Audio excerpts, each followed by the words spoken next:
Good morning. আজকে আর একটু general knowledge আলোচনা করি।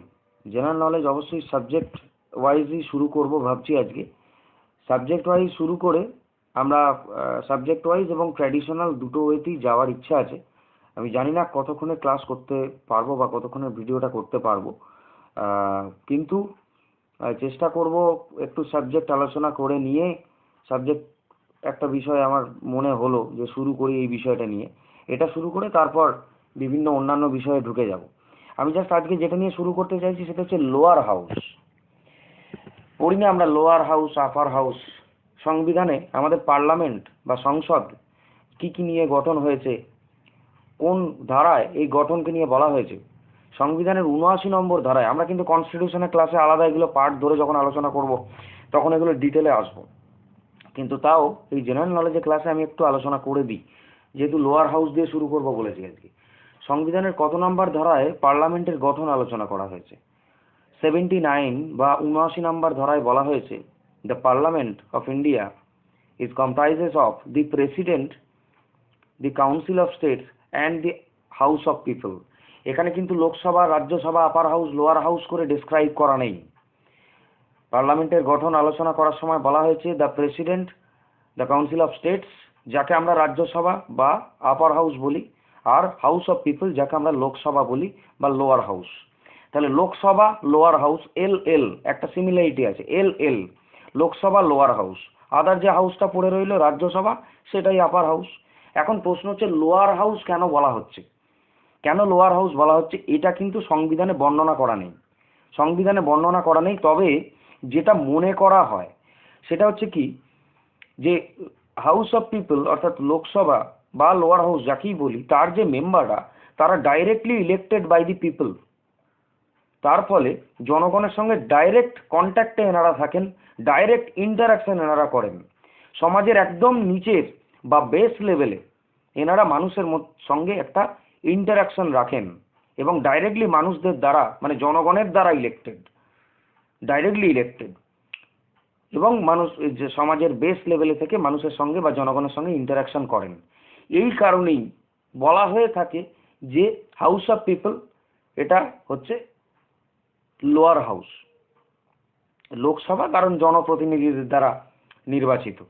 তো এইটুকু কনসেপ্ট আমার জানা লোয়ার হাউস হিসেবে। লোয়ার হাউসে কিন্তু কোনো ডিসক্রিপশন সংবিধানে বলা নেই। এখন এই লোয়ার হাউস, আপার হাউস, এইগুলো গঠন, লোয়ার হাউস মানে হাউস অফ পিপল, যাকে আমরা লোয়ার হাউস বা লোকসভা বলছি, তার গঠন আলোচনা করা হয়েছে ৮১ নম্বর ধারায়।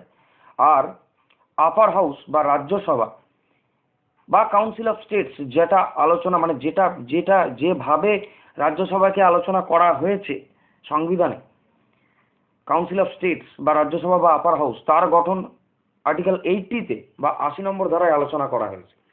এখন ৮০ নম্বর ধারায় বলা হয়েছে যে রাজ্যসভা বা council of states, the council of states is comprises of, দিয়ে ক্লস 1-এ বলছে, ক্লস 1-এর সাব ক্লস এতে কি বলছে না, প্রেসিডেন্ট ক্যান নমিনেট 12 মেম্বার্স। রাজ্যসভায় যতজন মেম্বার থাকবে 12 জনকে প্রেসিডেন্ট বা রাষ্ট্রপতি মনোনীত করতে পারেন।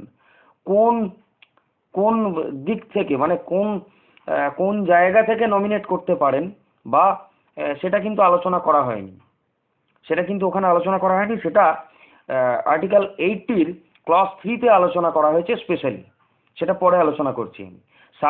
ক্লস 1-এর সাব ক্লস বিতে বলা হচ্ছে যে রাজ্যসভায় স্টেট বা ইউনিয়ন টেরিটরিগুলি থেকে ম্যাক্সিমাম মানে 238 জনের বেশি ইলেক্টেড হতে পারবে না। অর্থাৎ এখান থেকে বোঝা গেল যে রাজ্যসভার ম্যাক্সিমাম মেম্বার কত হতে পারে, ভেরি ইম্পর্টেন্ট, 250। 238 ম্যাক্সিমাম, আর 12 জন nominated by president, 250 is the answer. Maximum কত হতে পারে? তো আমরা চলে আসি ক্লস 2-তে। ক্লস 2-তে কি বলা হয়েছে, যে রাজ্য এবং কেন্দ্রশাসিত অঞ্চল থেকে যেভাবে তাদেরকে ইলেক্ট করা হবে এই কাউন্সিল অফ স্টেটের মেম্বারদের, সেটা কোথায় আলোচনা করা হয়েছে? The allocation of seats in Rajya Sabha বা council of state between states and union territories shall be in accordance with the 4th schedule of Indian constitution. Indian কনস্টিটিউশনের যে 12টা শিডিউল, সেটা নিয়ে আমরা একদম প্রথমের দিকে একটা ক্লাস করেছিলাম শুধু শিডিউল নিয়ে। তো সেই শিডিউলের 4 নম্বর বা 4th শিডিউলে এটা কিন্তু বলা হয়েছে যে allocation of seats in the council of states between states and union territories, এই কথাটা আলোচনা করা হয়েছে। তাহলে সেটা 4th শিডিউল অনুযায়ী হবে। 3 নম্বর ক্লজ 3-তে কি বলা হয়েছে যে ওই যে 12 জনকে প্রেসিডেন্ট নমিনেট করবে সেটা ফ্রম কোথা থেকে, science, art, literature and social service, সেই সমস্ত জায়গা থেকে বিভিন্ন মানুষকে নমিনেট করতে পারেন। 4 নম্বরে কি বলা হয়েছে ক্লজ 4-এ যে এই যে রাজ্য 238 জনের কথা বলা হলো, যারা তাদের মধ্যে কিছু জন রাজ্য থেকে, কিছু জন ইউনিয়ন টেরিটরি থেকে, রাজ্য থেকে বা বিভিন্ন স্টেট থেকে যারা ইলেক্টেড হবে, কাদের দ্বারা ইলেক্টেড হবে, by the elected members of the legislative assembly, বা বিধানসভার নির্বাচিত সদস্যদের মধ্যে থেকে, সদস্যদের দ্বারা ইলেক্টেড হবে। আর 5 নম্বরে বলা হয়েছে ক্লজ 5-এ 80 ক্লজ 5-এ যে ইউনিয়ন টেরিটরিজ বা কেন্দ্রশাসিত অঞ্চল থেকে যারা ইলেক্ট হবে, কিভাবে ইলেক্ট হবে সেটা পার্লামেন্ট মে বাই ল বলতে পারে। এই গেল রাজ্যসভার গঠন। 81-এ লোকসভার গঠন বলা হয়েছে। 81-এর ক্লাস 1 সাব ক্লাস এতে বলা হয়েছে যে স্টেট থেকে বা স্টেট রাজ্যগুলি থেকে ম্যাক্সিমাম 530 জনকে ইলেক্ট করা যেতে পারে। সাব ক্লাস বিতে বলা হয়েছে যে ইউনিয়ন টেরিটরি বা কেন্দ্রশাসিত অঞ্চল থেকে ম্যাক্সিমাম কিন্তু 20 জনকে ইলেক্ট করা যেতে পারে। আর এখানে যখনই ক্লস 1-এর সাব ক্লস এ বা সাব ক্লস বিতে আমরা গেলাম, তখনই কিন্তু একটা কথা বলা হচ্ছে যে subject to provision of article 331। এবার এখন 331-এ কি বলা হয়েছে? 331 is a article under part 16, 324 থেকে 29, যেখানে ইলেকশন কমিশন বা ইলেকশন নিয়ে আলোচনা করা হয়েছে। পার্ট 15, এরপরে পার্ট 16, যেখানে বলা হচ্ছে special provision for some classes, এসসিস, STs, Anglo Indians etcetera. 331 number 330 থেকে 342 পর্যন্ত এই বিষয়গুলি আলোচনা করা হয়েছে। তার মধ্যে 331 নম্বর ধারায় বলা হয়েছে কি না, রাষ্ট্রপতি অ্যাংলো ইন্ডিয়ানদের থেকে 2 জনকে লোকসভা বা হাউস অফ পিপলে নমিনেট করতে পারে ইফ, এটা ক্লজ আছে এখানে, এমনি এমনি নয়, এখানে প্রভিশন বলা আছে, if the president desires that the Anglo Indian community is not adequately represented বা the house of people is not adequately represented by the anglo indians, তাহলে অ্যাংলো ইন্ডিয়ানদের মধ্যে থেকে 2 জনকে নমিনেট করতে পারে রাষ্ট্রপতি। সেটা 331 নম্বর ধারায় আলোচনা। ঠিক যেভাবে আমরা পার্লামেন্ট বা সংসদ পড়লাম, একইভাবে রয়েছে স্টেট লেজিসলেচার। রাজ্যগুলিতে বাইক্যামারাল লেজিসলেচার আমরা বলতে পারি, কিন্তু সব জায়গায় বাইক্যামারাল নেই স্টেটের ক্ষেত্রে, সেই আলোচনাটায় আসবো। স্টেট লেজিসলেচার 168 নম্বর ধারায় সংবিধানের আলোচনা করা হয়েছে, আর্টিকেল 168। সেখানে বলা হয়েছে the state legislature of a state shall be comprising of is comprised of কি, দ্য গভর্নর অর্থাৎ রাজ্যপাল, এবং কি দ্য লেজিসলেটিভ অ্যাসেম্বলি এবং লেজিসলেটিভ কাউন্সিল। লেজিসলেটিভ অ্যাসেম্বলি মিন বিধানসভা এবং লেজিসলেটিভ কাউন্সিল মিনস বিধান পরিষদ। এখন এই বিধানসভার গঠন আলোচনা করা হয়েছে 170 নম্বর ধারায়। বলা হয়েছে ম্যাক্সিমাম 500 জন, মিনিমাম 60 জন সদস্য থাকতে পারে। বিধান পরিষদের গঠন আলোচনা করা হয়েছে 171 নম্বর ধারায়, যেখানে বলা হয়েছে ম্যাক্সিমাম মেম্বার হতে পারে 1/3 অফ দি মেম্বার অফ বিধানসভা অফ দ্যাট স্টেট। সেই রাজ্যের বিধানসভা যত মেম্বার আছে তার 1/3 ম্যাক্সিমাম হতে পারে। মিনিমাম যত সদস্য দিয়ে বিধান পরিষদ গঠন হতে পারে তা হচ্ছে 40। এই কথা বলা হয়েছে। মাঝে একটি ধারা বাদ দিলাম, 169, very very important, creation or abolition of বিধান পরিষদ। বিধান পরিষদকে ক্রিয়েশন করা যেতে পারে, অ্যাবলিশন করা যেতে পারে। তাহলে এক্ষেত্রে কার ভূমিকা আছে? মেনলি ভূমিকা স্টেট লেজিসলেচারের।